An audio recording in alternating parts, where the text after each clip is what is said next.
Hello guys, happy kitchen চ্যানেলে সবাইকে স্বাগত। আশা করি সবাই ভালো আছে।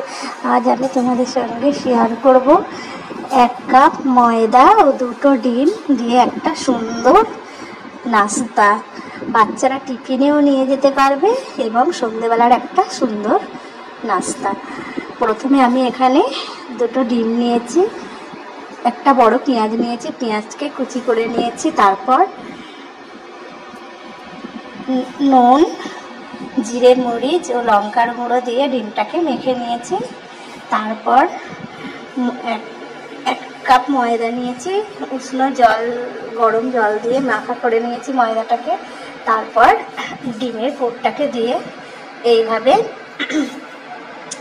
রুটি বেলে তারপরে ভিতরে যেরকম আস্তে আস্তে করে চেপে দিয়ে কড়াই সাদা তেল দিয়ে, তেলটা যখন গরম হয়েছে